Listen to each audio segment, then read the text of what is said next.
Our parents, hardworking first-generation immigrants, built everything from scratch: a thriving business, a beautiful house, and a future they intended for us to share equally. When my dad passed away suddenly last year, the will was simple, and in hindsight, painfully naive. Everything would be split. 50-50. But Liam didn't see the world in equal parts. He cornered me shortly after the funeral, his voice low and manipulative, stained with false concern. You don't even need it, protagonist name. You work remotely. I have bills, a mortgage, a family to support. It's only fair if I take the house and a little extra.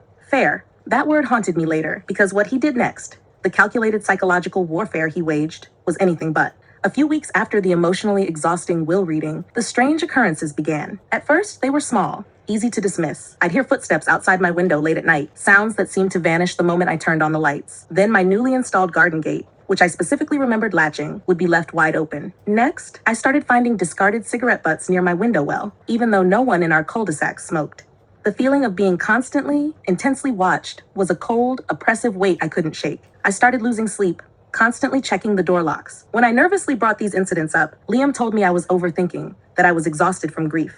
He laughed easily, saying, "You've been watching too many true crime shows. You need a break, sis." But the campaign escalated. The anonymous letters started arriving, typed, unsigned, and terrifyingly specific. The message was always the same: you don't deserve what's yours. You should give it up. They were direct threats, aimed squarely at my inheritance and my peace of mind. Every time I called the local police, they found nothing concrete. No fingerprints, no forced entry, no leads. And every time I cried to Liam, he would sigh, putting on a weary show of fraternal concern, and say, "Maybe you really should see someone, just to help manage the anxiety. This worry isn't healthy for you." That's when the insidious process of self-doubt truly began. Was he right? Was I so consumed by grief and stress that I was creating threats where none existed? Was I truly losing my mind? The guilt I felt for not being strong enough, for questioning my own sanity, was overwhelming. The psychological pressure intensified until one evening, the breaking point arrived. I came home from the grocery store and found my front door, securely locked when I left, standing slightly ajar. My heart dropped into my stomach. Inside, nothing seemed to be missing. Everything looked normal, except for one calculated detail. A framed photograph of me and Liam from our childhood, which used to sit on my mantle, was lying face up on the living room floor. A thick, angry red marker X had been drawn deliberately over my face. That was the moment the self-doubt stopped, replaced by sheer, blinding panic and shock. I called Liam, sobbing hysterically. He came over instantly, acting the part of the panic, protective older brother flawlessly. He hugged me tightly, whispered soothing words, and insisted he would stay the night. But when I woke up around 3 a.m., startled by a sudden loud sound, he wasn't on the couch where he claimed to be sleeping. I crept toward the window and saw his tall figure outside,